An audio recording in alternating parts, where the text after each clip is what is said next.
Hello everyone. तो आज हम लोग निकल चुके थे शादी की शॉपिंग करने के लिए। तो फिर आज मैं और मेरी बहन यानी कि हमारी दुल्हन आज सिर्फ हम दोनों ही शॉपिंग करने जा रहे थे, क्योंकि हमें जाना था लोकल मार्केट में ही।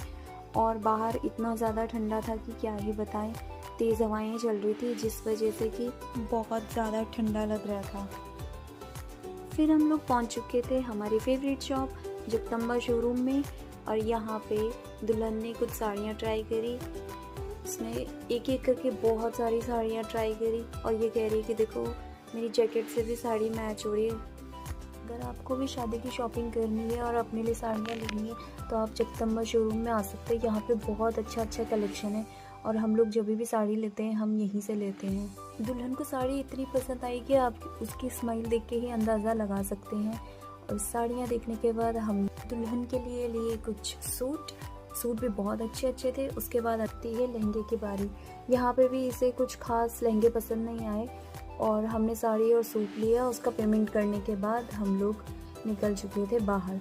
इसके बाद हम दूसरी शॉप में गए। यहाँ पे भी हमने एक दो ड्रेस देखा बट कुछ खास हमें समझ में नहीं आया, तो हम लोगों ने बस सेल्फी ली और हम लोग वापस आ चुके थे। इसके बाद बारी आती है फुटवेयर लेने की। तो हम लोग पहुंच चुके थे फुटवेयर की शॉप में और यहाँ पे दुल्हन ने बहुत सारे हील्स ट्राई किए बट उसको हाई हील्स नहीं चाहिए थी, उसे सिंपल एंड सोबर में कुछ चाहिए था। तो वो लेने के बाद उसने करी पेमेंट और फिर हम लोग निकल चुके थे लंच करने के लिए, क्योंकि हम लोगों को लग रही थी बहुत तेज़ी से भूख। और हम लोग गए राजस्थानी में। मैं इतनी तेज़ी से भाग रही थी तो वंदना कह रही थी कि इसको कुछ ज़्यादा ही भूख लगी है, इसलिए ये फटाफट से भाग रही है।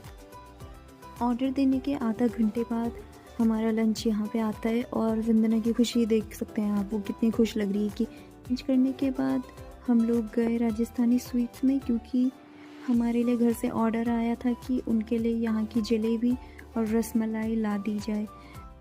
तो वो पैक करने के बाद हम लोग उसके बाद निकल चुके थे घर, क्योंकि हमारे सारे काम हो चुके थे ख़त्म। आज के लिए बस इतना ही। Thanks for watching.